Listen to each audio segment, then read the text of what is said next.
Hey fans, it's me, Bonnie. 2 months ago, Roblox contacted Schlep, so, this video is 36 minutes and 57 seconds long, so what I'm going to do is react to Schlep's video. And I know in the last video, called Roblox, Take a Seat, Foxy was rolling his eyes last year, and Foxy was pretty pissed about the Schlep situation is getting worse. And Toy Chica did say that she is going to react to Schlep's videos from 5 months ago up to now. She hasn't reacted to any videos about it yet, because she is busy protecting her daughter from threats like, well, you get the picture, protecting her from threats like Springtrap, and now Roblox hackers, or Roblox predators as you fans and other people has been calling them. Anyways, enjoy this video. I will start it right now. I almost forgot about the video because I have been talking too much. I do that now these days because I am just worried about how bad an innocent Roblox child game app and website transformed into a very bad dangerous site and app online. Anyways,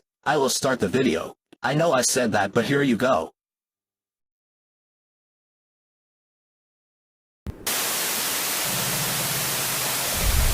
What I would say is we would lead first and foremost with safety and civility. Second,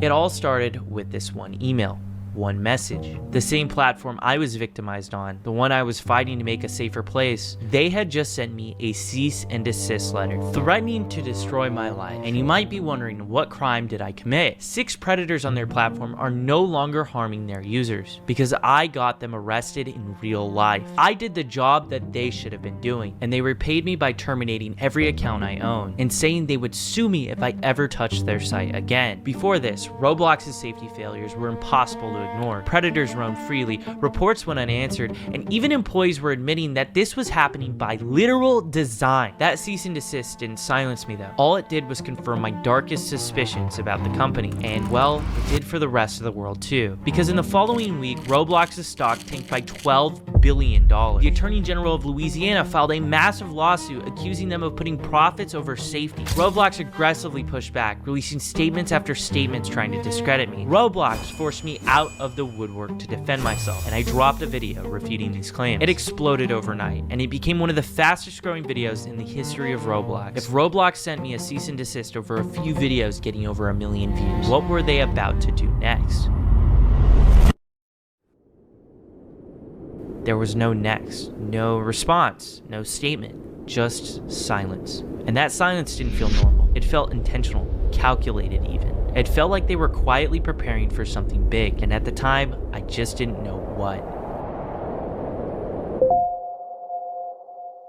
Before I show you the next letter they send me, we need to see the full picture so we can really get an understanding of how crazy this is. All of this started because Roblox sent me a cease and desist for catching predators on their platform and reporting them to law enforcement. That they would then video, they would report to the police, and then only after would they let Roblox know. The real reason why they sent me a cease and desist letter is because what I'm doing contradicts the image that they're trying to build. An image that is the safest place for anyone on the entire internet. That's not me paraphrasing either.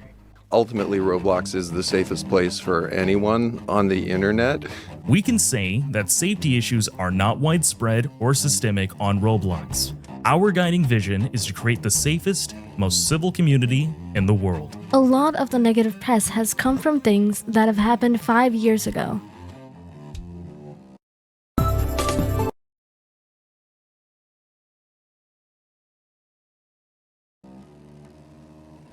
Roblox allows players as young as 5 onto the platform and features brands like Sesame Street, Blippi, and My Little Pony, designed to reach audiences even younger than that. Yet right now, Roblox is hosting a game called Rose Social. This is a clone of an 18+ platform called Omegle, and it got sued out of existence for widespread exploitation. It now has a home on Roblox. You click a button and you instantly connect into a chat room with a random stranger. You have zero idea who the other person is beyond the screen. To give you an idea of how bad this game is, I had someone run a test of 100 conversations, and 36 of them broke the terms of service of Roblox. It's ironic that Roblox accused me of sharing personally identifiable information, while at the same time profiting off of an exploitive game built around that.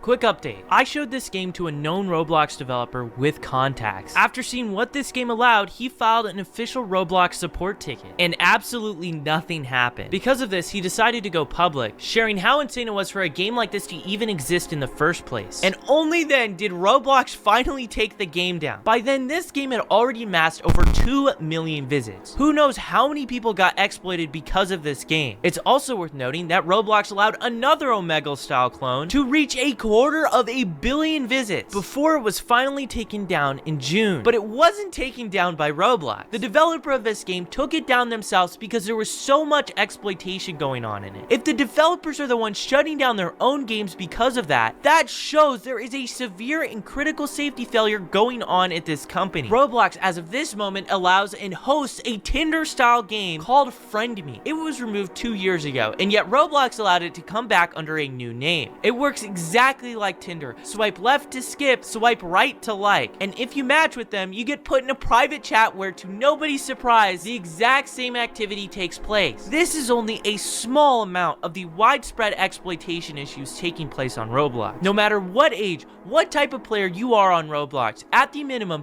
you will be exposed to inappropriate things at the very least. And that is because how bad Roblox's moderation system truly is.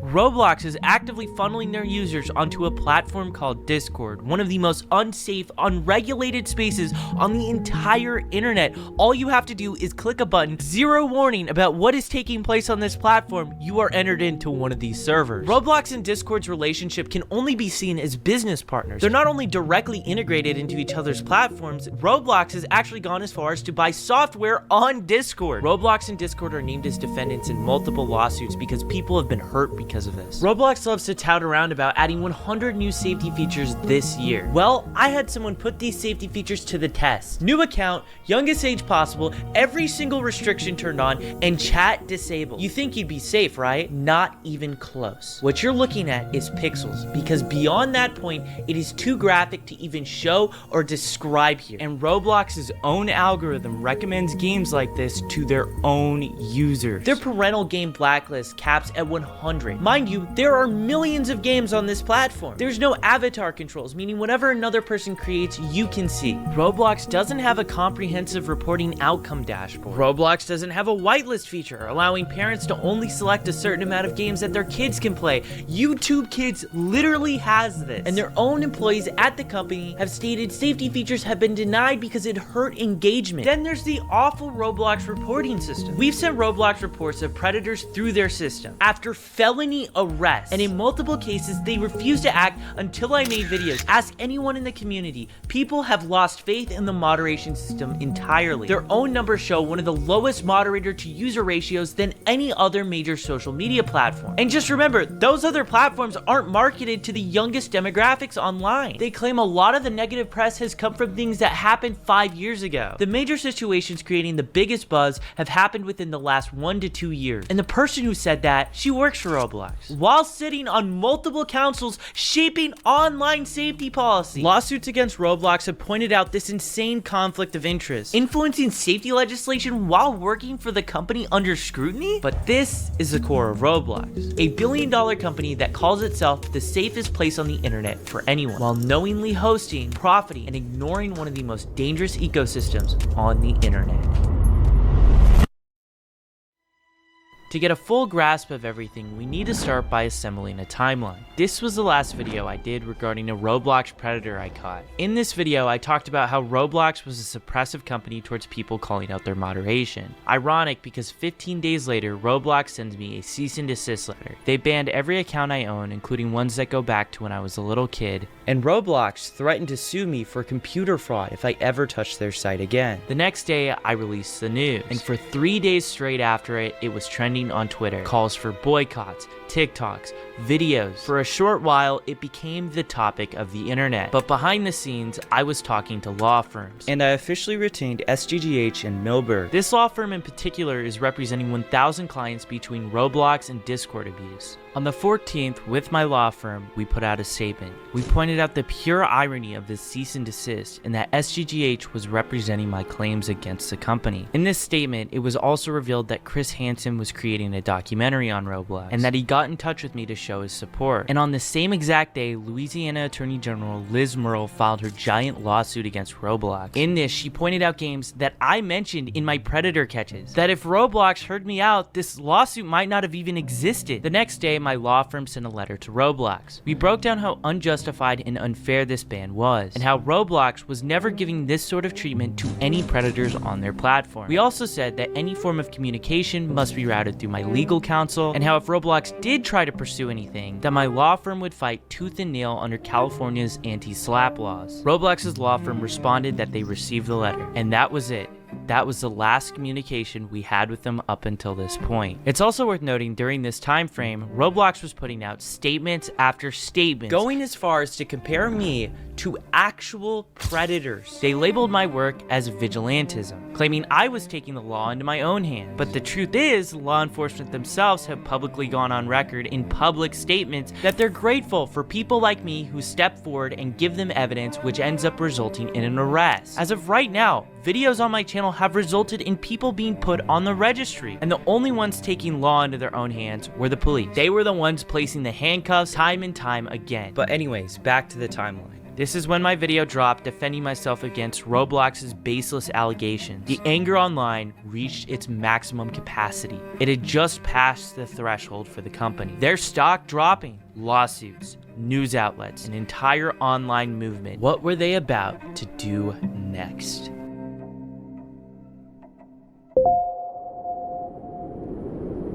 Hi, Michael. I understand our decision to moderate and ban your accounts came as a surprise and something you wholeheartedly disagree with. That said, our intent has been to keep the platform safe, and I believe that is something we have in common. Would you be up for a conversation to see if there's some way we can keep you active in the Roblox community?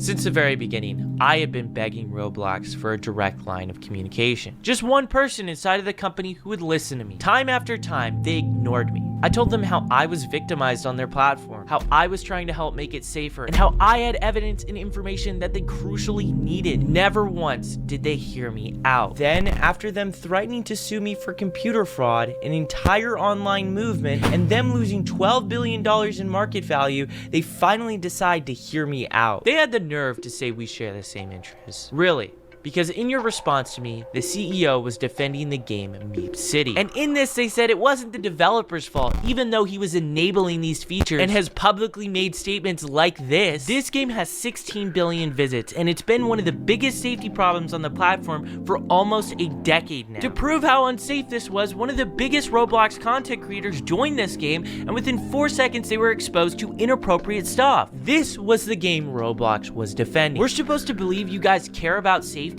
Trust me, I want to believe you. You have no idea how much I want that to be true. But how can we believe that after everything that has just happened? Then came the part about keeping me active within the Roblox community. This was their supposed olive branch. My supposed ticket back onto the platform I'd been playing since I was a little kid. But the thing is, this was never about me getting unbanned. It was about the victims, the players, the community that has been neglected forever. Roblox thought that this was about a few accounts accounts. They thought if they just pressed the unban button, all of this would go away. I would trade every single account I own for Roblox to make the basic moves in safety that they did after Liz Merle filed her lawsuit. They should have made these changes a decade ago. And who knows how many people this has prevented from getting exploited. What they don't understand that you and I both get is that Free Schlep was never about me. It was about exposing the systemic safety failures that I proved existed before and that I still proved existed today. It was about how Roblox will show immense force against someone trying to simply help, but never share that same energy with predators that are operating freely on their platform.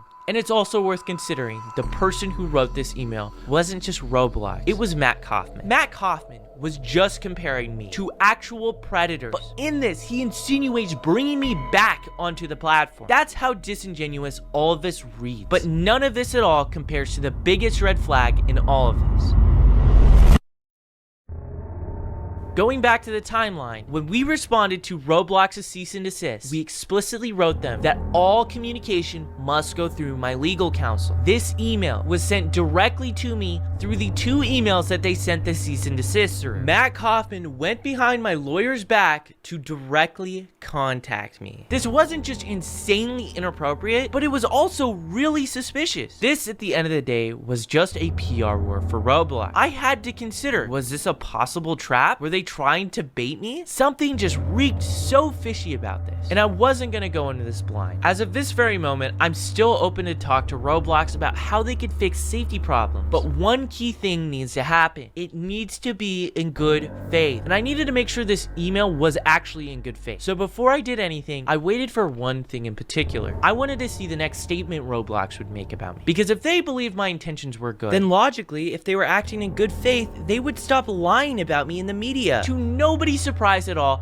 they kept going. Their smear campaign continued despite Matt Kaufman's email to me. That's when it clicked. This email didn't come from a place of sincerity. It came from fear. In just a week, Roblox was set to host their biggest yearly event, their equivalent of an Apple keynote. This moment defines their public image for the next year.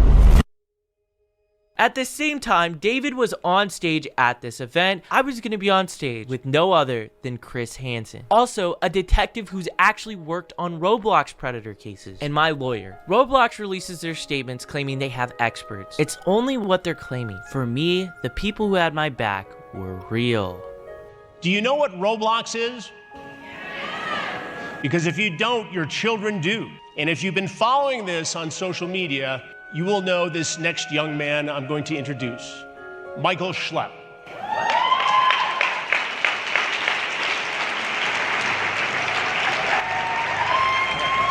Michael is a key part of our investigation as his attorney. Steve is a lawyer based in Chicago. His firm is representing more than 500 cases of people like Schlep. And we're also very fortunate to be joined by a dedicated detective, Henrik Austin, from the Marion County, Florida Sheriff's Department, with whom I've been working on this very investigation. Welcome, Detective. Thank you. Schlep, let's start with you. Tell me about your early experience on Roblox. Why did you enjoy interacting on the platform? Well, Roblox, it was a children's game, you know, it was like little Legos, you know. I thought it was a cool game. It evolved into me like taking it seriously, learning programming a little bit, and you know, I thought it was cool, but it was pretty like crazy to see like how it evolved from something innocent to something really bad. There was a series of incidents where a very well-known content creator targeted you. Yeah. Tell me what happened. I met a very popular game developer. You know, I looked up to him because he created a game. He was a bit of a hero to you. Yeah, he created a game that I really liked. You know, I was like, oh my gosh, he's talking to me, he's interacting with me. I'm just a little kid. I didn't think anything of it. And what was created was this power dynamic. It evolved into him taking advantage of me, and it went on for years. And my mom contacted Roblox about the stuff that happened to me, and they totally brushed her off. That's just ridiculous. No action whatsoever. No action until years later, until another female developer came forward about her experiences, and only then he finally got removed. And Schlep, I want to talk in a moment about your recent activism. But first, I want to hear from your attorney. Steve, this is one of more than 500 cases your firm is handling against Roblox. Yes, that's correct. And we now represent over 800, Chris, survivors attributable to Roblox and to Discord. Just a shocking number of cases in and of itself. But we're one firm, and what we're finding is that there are thousands of survivors like Schlep. Detective Austin and I have known each other for several months. We had sat down and interviewed Detective Austin about his cases in Marion County involving Roblox. And listen to this for a second. Not only did they bust a 16-year-old, but there's another case in Marion County, in this one county in Central Florida. So if those two cases come to our attention just in Marion County, Florida, what is happening in the rest of Florida? What is happening in the rest of the United States? What is happening in the rest of the world? For those of you that don't know about NCMEC, National Center for Missing and Exploited Children provided us with some information about someone that was believed to live within my jurisdiction, that they were engaging in quite a bit of exploitive behavior, extremely explicit conversations, executed a search warrant on the residence of the person I believed to be the predator, and met Christian Scriven. You know, we had quite a conversation, and it was unbelievable to see his perspective and the scope of just what one person, one 7-year-old person can do in a short amount of time. Dealing with Roblox, is enough being done, in your opinion, as a detective? I can speculate on exactly what's being done and what's not being done. I can say that when I had this particular case, I don't know if it was because of the media coverage it received or if it was for some other reason, but I did meet with Roblox. Over a Zoom call, I met with quite a bit of their outreach people, and we spoke about certain things that could change, things to take away from this particular case. I think until we can say that this is not happening anymore, enough is not being done. What made you decide to show this predatory activity that was going on Roblox? What made you become an advocate for this? So I started out as just a normal Roblox content creator. I made games on like a really basic kids game. You would see it, you would not think there's any way predators could infiltrate this game or anything like that. And what I saw was there were people trying to do horrible stuff, and it blew my mind. Like, because this is a community I really cared about, I was very involved in, and you know, I would get emails saying, hey, there's this predator, he's messaging me inappropriately, and this is his Roblox account, can you do something? And there was really nothing I could do, but I mean, as time went on, these messages only just increased in volume, and then I created my current main channel, Schlep, and on that channel, it just exploded. I was getting these emails more than daily. You exposed at least 6 different predators on Roblox, all 6 of which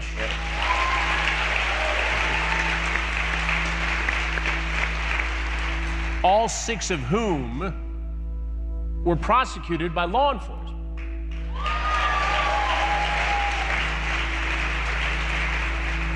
But you went to Roblox first. So yeah, we would find Roblox predators and we would set up little decoy stings, and you know, these predators would show up and we would sit down, we would have a conversation sort of similar to what you do, and you know, they would By the way, I was 22 when I started in television reporter. That's how old Schlep is now. Yeah. Just saying. Yeah, we would talk to them, and a lot of times when the cops would show up, they would just admit to everything. Even after being Mirandized, they would be like, yeah, I was here to do this. They would just bring charges on them every single time. And how did Roblox respond to this? In multiple instances, after we got these felony arrests, we would send them the same Google Drives that we were sending to law enforcement, and they would not take action until after our videos would release, which would get millions of views. You get millions of views on these videos. It can't be a proud moment for Roblox. It's somewhat embarrassing. What does Roblox do then? I made it very clear to Roblox, You know, I was willing to handle stuff privately with them, and I just wanted a line to the company. After one of my first arrests, that was literally what I put out. I was victimized on this platform as a kid, and that I wanted a line so I could properly communicate with them to report these individuals. They never gave me anything until what happened very recently. Which was? A cease and desist letter. A cease and desist letter. So get this, all right? Schlep, who's doing this work, receives a cease and desist letter from Roblox, essentially threatening legal action and insinuating that he was breaking the law and certainly breaking the terms of service.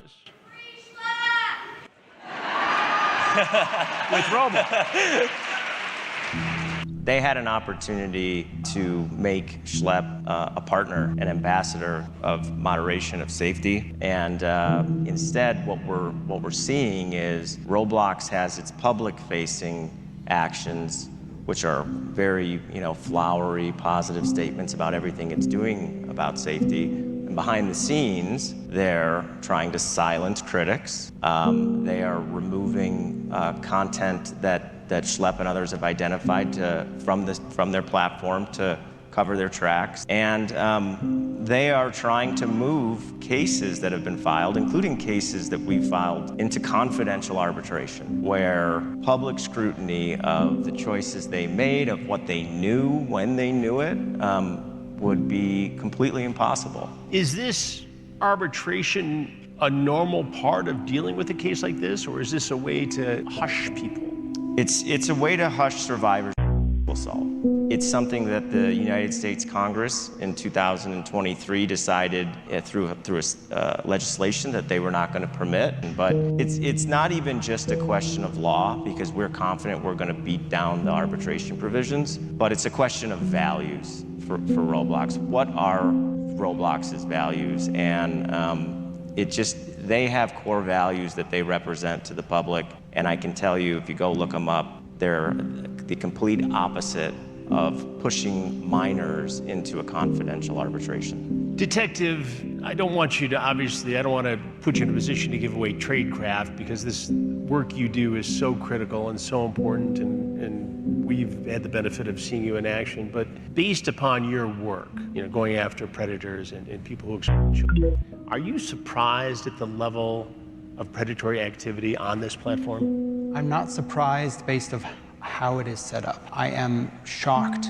that it is there and that it is continuing. I feel that there's specific things that, getting into tradecraft, I can't specifically talk about here, but very specific things that could be done that would be easy, that would quash a significant amount of it.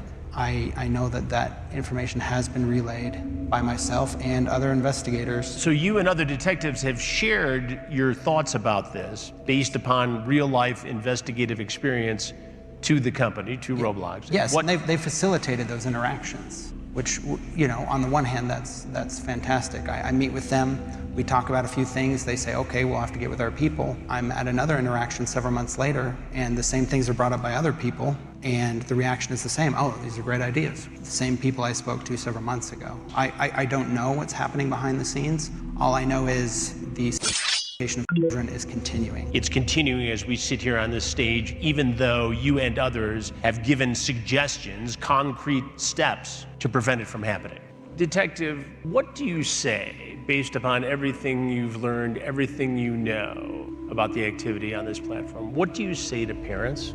I'd say that there are individuals, a significant amount of individuals on that platform who have a obscure interest in the violation of innocence. And I would say, with that being the case, if it was my children, I would not put them on there. And so where it stands now, Roblox is inarguably not safe for children. So you might be wondering how Roblox's event went while I was on stage speaking about them. Their event opened with a warning to anyone who planned on causing a disturbance. We ask that everyone let presentations and discussions run without interruption. If an interruption does occur, that person will be asked to leave RDC. Now, as we began taking the stage, their keynote began. While we were on stage talking about the real harm going on, the CEO of Roblox was on stage at his event talking about the idea of bringing dating onto the platform. Let's up this to 18 plus.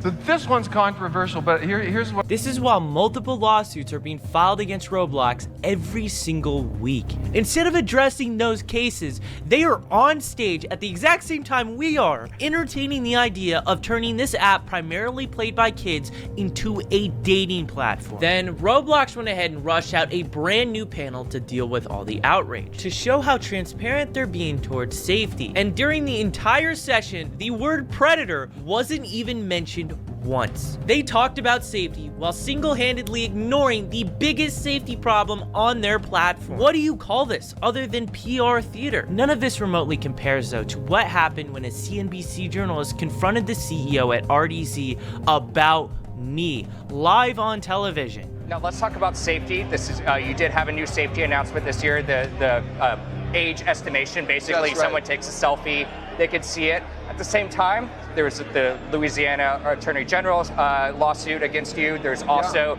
the Schlep controversy, this sort of vigilante, so to speak, and you kicked him off your platform. As you guys continue to think about safety and go after this, why is it so easy for someone like a Schlep to go in and play Chris Hansen and sort of find these things that you guys aren't finding? Yeah, I want to highlight. To save you the next minute and 30 seconds, the CEO completely ignores the question. Instead, he goes on a tangent talking about how safe Roblox is. He talks about safety features and parental controls, which I've shown in this video are deeply flawed. And he doesn't acknowledge me once, despite me being the question. The interviewer asks him once again, as direct as you possibly can be. If David ignores this, it will be most definitely viewed as him refusing to answer the question about my situation. This is a very passionate issue among your user base and your community, and they find stuff too. And it was a big controversy when you kicked this guy off the platform. Yeah, we want to highlight. How should they be thinking about that? Yeah, we want to highlight really, we have no tolerance for people who don't follow our policies. And so, for example, we don't allow people on our platform to impersonate other people or to do other things on our platform. The CEO of Roblox is outright lying about me. I already addressed this point in my last video. Impersonation means I'm taking the identity of a real person. We have never once done that. Our decoys are fictional profiles built from nothing. The images used are from adults that work with us. Since there's no identity, there's nobody to impersonate. Roblox is once again painting me as a villain. But this moment here is different, because after demonizing me, he's about to try and play both sides. We're really consistent, but I would highlight, we've reached out to Schlep, we've reached out to the General. We love their, feedback and input to how to scale our system. It's why we focus so much on keeping everyone on Roblox where they can share images, or where all text is filtered. Roblox went from lying about me to praising my feedback in the same sentence. For more than a year, I had been begging this company for a line of communication. They ignored every attempt. Now they are using that inappropriate outreach to me as a PR talking point in interviews, as proof that they are engaging and doing their part. Here's what David does not say. He does not mention that they went behind my lawyers' backs. He does not mention that his team had spent weeks publicly in the media comparing me to predators and mislabeling me as a vigilante. He does not mention that even after the outreach, they continued attacking me, and that in this very same sentence where he pretends to play both sides, he is still lying about me. This is not a company trying to work with someone in good faith. This is a company trying to rewrite the record publicly while they continue the same behavior that they claim to have stopped. After this interview, my law firm made a letter to Roblox's legal team, which was also posted publicly. We mentioned all the following points on how inappropriate their behavior was. But we made it clear to Roblox, even after everything that they've done, we are still open to a conversation, but only on basic good faith terms. If Roblox is sincerely interested in a constructive conversation about platform safety, we are open to engaging in such a dialogue, provided it is not conducted in a context where our client is simultaneously being threatened, publicly maligned, and privately courted without notice to his legal representatives. Critically, any such discussion must also address how Roblox intends to become accountable to the hundreds, if not thousands, of individuals who have been exposed to predation as a result of using the platform. To date, despite publicly attacking Schlep and hastily introducing safety features in apparent response to the unfavorable publicity generated by his advocacy, neither Mr. Kaufman, Mr. Bazooki, nor any other representative of the company has asked a single question about the devastating number of survivors of misconduct facilitated through the Roblox platform. It's been almost 2 months since that letter was sent to Roblox's law firm, and they have not responded to my attorneys. Roblox reached out to me only after the damage was done, and the way they did it was inappropriate and self-serving. They tried to hold that outreach up in the public as proof they engaged and cared about what I had to say, while still continuing the same disgusting attacks. Even after that, I didn't reject them. All I did was wait, and then I countered with 2 basic conditions: honesty and a basic discussion for the victims that they themselves have created. And well, that was too much for them, because they never responded back. Maybe I could have come back to Roblox. Maybe I could have even worked with them like they suggested. But if a company cannot agree to something as basic as speaking in good faith, then there's something deeper going wrong here. I will not trade my voice for a few Roblox accounts. At the end of the day, there's thousands of survivors who were not listened to, who were dismissed, who were harmed on a platform that told the world it was safe. After what happened to me when I was younger, I searched the world for that voice. I will not stop speaking out for the thousands of victims that this platform has created. And the reality is, I think Roblox knows this, and I think this is why they didn't reach back out. And if that means I'm banned forever and can never play this game again, well, so be it.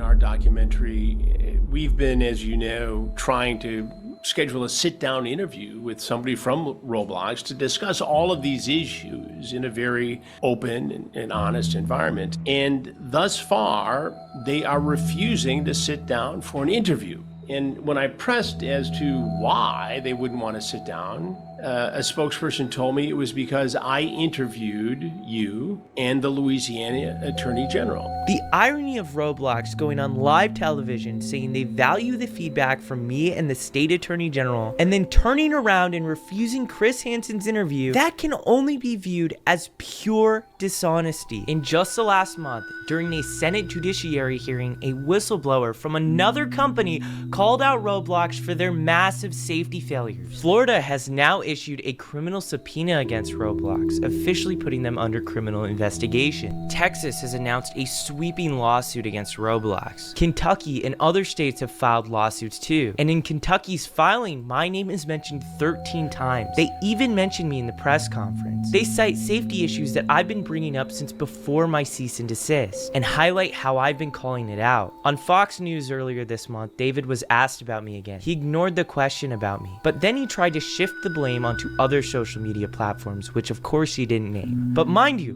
Roblox is partnered with those other platforms, and only when to be put under the spotlight, they shift the blame. There's a lot I can't talk about yet, but trust me, this fight is far from over. Roblox has created one of the most dangerous spaces online, and the people responsible for it need to be held accountable. But that only happens if we continue to speak up. Call your local senators, your attorney generals. Tell them that Roblox needs to be investigated. Tell them whistleblowers are being silenced while predators run free. Lawmakers have told me these calls matter, and that's how they got involved in the fight in the first place. Your voice has extreme power, and one simple call can change everything.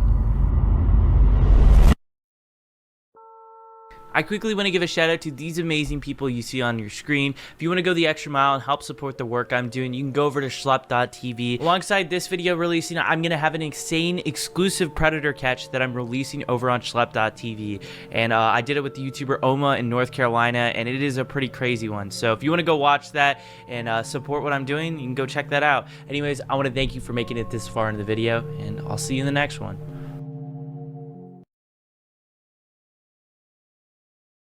Oh wow, that is just evil and sad. David Basicki threatened to sue Schlep if he ever touched their site again. Whoa, that is not just evil, that is dark. It went from good and safe site to bad site, into the pool of evil and predator. Damn David, this went from bad to worse. Toy Bonnie is right. David Basicki really needs to be behind bars for this. And David banned all of Schlep's accounts, even the account he had when he was a kid. After me watching that video, my protective instincts of protecting kids is kicking in, and I actually agree to Toy Bonnie to ban David Basicki from ever visiting Freddy Fazbear's Pizza for life. If he is going to ban Schlep forever from Roblox, welp, screw on him. David is banned from Freddy's Fazbear's forever. Karma has definitely got him back. I bet David Basaki thinks there's no consequences and karma doesn't exist. But guess what, David? Karma does exist, you jerk. No one is endangering kids when I am around. Sorry fans, that was my protective instincts of protecting kids was taking over. I gotta go fans before my protective instincts fully takes over. My protective instincts just automatically kicks in if it senses if children are in danger. See you fans in the next video. Bye.